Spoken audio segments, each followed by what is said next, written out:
ইতিহাস গড়ার স্বপ্ন ছিল। টানা তৃতীয়বারের মতো সাফ চ্যাম্পিয়নশিপ জিতে দক্ষিণ এশিয়ার নারী ফুটবলে নিজেদের আধিপত্য আরও দৃঢ় করার সুযোগ ছিল বাংলাদেশের সামনে। কিন্তু সেই স্বপ্নের শেষটা হলো হৃদয় ভাঙা এক পরাজয়ে।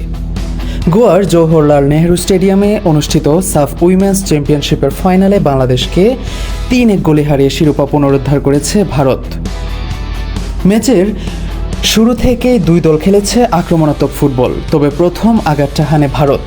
43 মিনিটে পিয়ারের গোলে এগিয়ে যায় ব্লু টাইগ্রেসরা। গ্যালারি জুড়ে তখন ভারতীয়দের উল্লাস, তবে পিছিয়ে থেকেও হাল ছেড়েনি বাংলাদেশ। প্রথমার্ধ শেষ হওয়ার আগেই 45 মিনিটে ঋতুপর্ণা চাকমা দুর্দান্ত এক গোলে সমতা ফেরান। মুহূর্তেই ম্যাচে ফিরে আসে লাল সবুজের মেয়েরা। বাংলাদেশের সমর্থকদের মনে তখন নতুন করে জেগে ওঠে শিরোপার স্বপ্ন।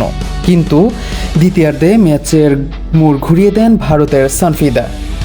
48 মিনিটে গোল করে ভারতকে আবারও এগিয়ে দেন তিনি। এরপর বাংলাদেশ বারবার সমতায় ফেরার চেষ্টা করলেও ভারতীয় রক্ষণভাগ ছিল দুর্ভেদ্য। ম্যাচের 81তম মিনিটে নিজের দ্বিতীয় গোল করে বাংলাদেশের শেষ আশাটুকু ভেঙে দেন সানফিদা। স্কোরলাইন দাঁড়ায় 3-1। শেষ বাঁশি বাজার সঙ্গে সঙ্গে ভারতের উল্লাস আর বাংলাদেশের হতাশা ছড়িয়ে পড়ে পুরো স্টেডিয়ামে।